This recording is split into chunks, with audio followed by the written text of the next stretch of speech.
ఉద్యోగ సంఘాలు ఎదురు చూస్తూ ఉన్నారు. దీనికి సంబంధించి ఆర్థికంగా ఉన్నటువంటి పడేటువంటి భారాన్ని కూడా లెక్కలు కట్టి ప్రస్తుతానికి 2 డిఏలు ఉద్యోగ సంఘాలకి ఉద్యోగస్తులకు ఇవ్వాలని, ఒక డిఏ ఇప్పుడు వెంటనే చెల్లించాలని, అట్లాగే ఇంకొక డిఏ ఒక 6 నెలల తర్వాత చేపట్టాలని నిర్ణయం చేయడం జరిగింది. ఒక డిఏ ఇప్పుడు, ఇంకొక డిఏ ఒక 6 నెలల తర్వాత. ఇది అత్యంత ప్రధానమైనటువంటి అంశం ఉద్యోగస్తులకు సంబంధించినంత వరకు. అట్లాగే ఆర్థికంగా రాష్ట్ర ప్రభుత్వం పైన, ఖజానా పైన పడేటువంటి భారాలు సంబంధించినటువంటి అంశాలు, ప్రధానమైనటువంటి అంశాలు కూడా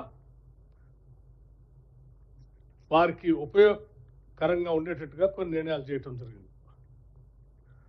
దాంట్లో హెల్త్ కార్డ్స్ సంబంధించి ఒక ప్రధానమైనటువంటి అంశం. హెల్త్ కార్డు సంబంధించి వారు ప్రత్యేకంగా ఉద్యోగస్తులతో కానీ నాతో కానీ మాట్లాడినప్పుడు, ప్రతి ఉద్యోగి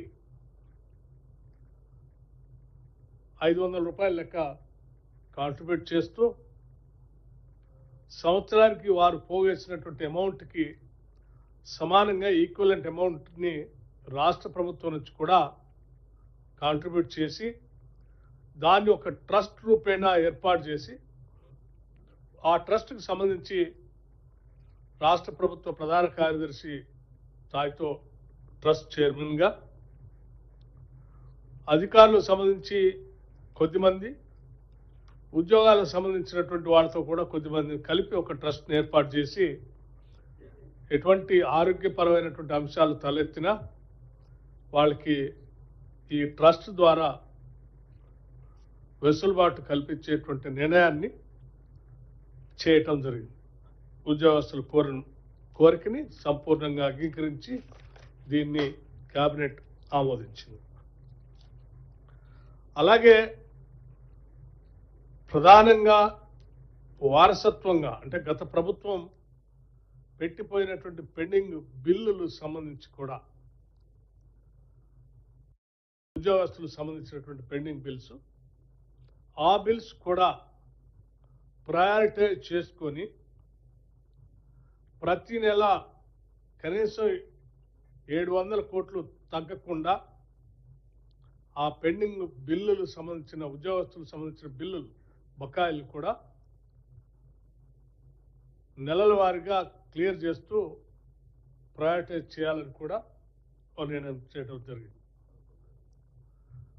అలాగే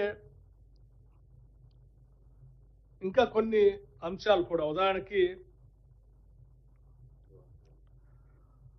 12.5% సంబంధించి ఉద్యోగస్తులు కోటా సెక్రటేరియట్లో ఉండాలని వారు కోరారు, మిగతా ఉద్యోగస్తులకు సంబంధించి. దాన్ని కూడా కేబినెట్ ఆమోదించింది. అట్లాగే మెడికల్ ఇన్వాలిడేషన్ కమిటీ కూడా కావాలని అడిగారు డిస్ట్రిక్ట్ లెవెల్లో, దాన్ని కూడా ఆమోదించడం జరిగింది. అట్లాగే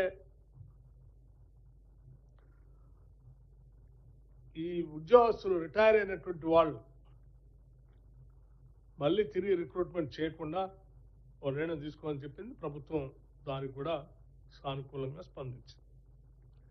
అట్లాగే గ్రామ పంచాయత్లో పనిచేస్తున్నటువంటి సెక్రటరీస్ సంబంధించిన క్యాడర్ ర్యాంకు సంబంధించి ఒక గ్రేడింగ్, ఒక నిర్ణయం తీసుకోవాలంటే గ్రామ పంచాయతీల గ్రేడింగ్ ప్రకారం వారికి ఆ గ్రేడింగ్ ఇచ్చేటువంటి కార్యక్రమం కూడా చేస్తామని చెప్పాం.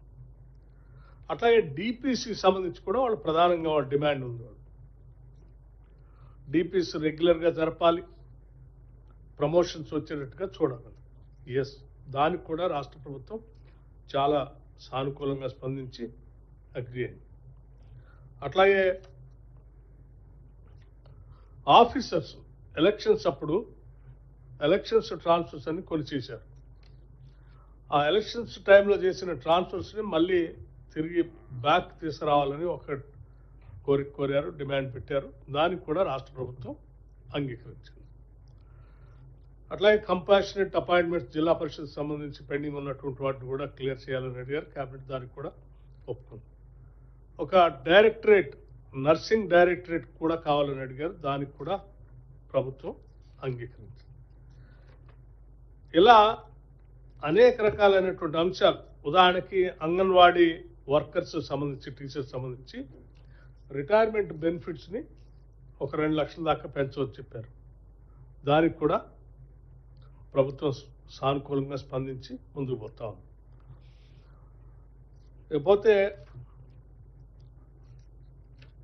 Rentals, pending rentals, hired vehicles, ఉద్యోగస్తులు పనిచేసే క్రమంలో హైర్ చేసినటువంటి వెహికల్స్ సంబంధించిన బిల్స్ పెండింగ్ ఉన్నాయి. వాటి వెంటనే క్లియర్ చేయమని అడిగారు. వాటిని కూడా క్లియర్ చేయడమే కాకుండా దాని రేట్ ఫిక్సేషన్ కూడా కొంత పెంచమని అడిగారు. దాన్ని కూడా సానుకూలంగా స్పందించి ఆ రేట్ను కూడా ఫిక్స్ చేస్తూ ఉన్నారు. ఇట్లా అనేక అంశాలు రాష్ట్ర ప్రభుత్వానికి సంబంధించి 317 జీవోకి సంబంధించి కూడా ఎగ్జామిన్ చేస్తూ ఉన్నారు. ఇంకా చాలా అంశాలు ఉన్నాయి. ఇట్లా ఎగ్జామిన్ చేస్తామని కొన్ని అనుకూలంగా ఆల్రెడీ నిర్ణయం తీసుకునే నేను కొన్ని ప్రకటించాను మీకు. ప్రధానమైనటువంటి అంశాలు డిఏకి సంబంధించి, హెల్త్ కార్డ్ సంబంధించి, పెండింగ్ బిల్స్ గురించి, అట్లాగే డిపిసి ప్రమోషన్స్ గురించి, ఇవన్నీ వాటన్నిటిని కూడా సానుకూలంగా ఉద్యోగస్తులకి అనుకూలంగా ఈరోజు క్యాబినెట్ సుదీర్ఘంగా చర్చించి నిర్ణయం చేయడం జరిగింది. నేను ముఖ్యమంత్రి రేవంత్ రెడ్డి గారికి, అట్లాగే క్యాబినెట్ సహచర మంత్రులందరికీ కూడా ఉద్యోగస్తుల సమస్యలపైన నియమించినటువంటి క్యాబినెట్ సబ్ కమిటీ చైర్మన్గా వీరి సమస్యలు విన్నాను. ఈ సమస్యలన్నీ క్యాబినెట్ దృష్టికి తీసుకొచ్చాను. వారందరూ కూడా చాలా మంచి మనసుతో, పెద్ద మనసుతో వాటన్నిటిని అర్థం చేసుకొని ఈ సమస్యలన్నింటినీ కూడా క్యాబినెట్ ఈరోజు సంపూర్ణంగా ఆమోదించేందుకు ఉద్యోగస్తుల తరఫున కూడా నేను క్యాబినెట్ కూడా ధన్యవాదాలు తెలియజేస్తా ఉన్నాను. Thank you.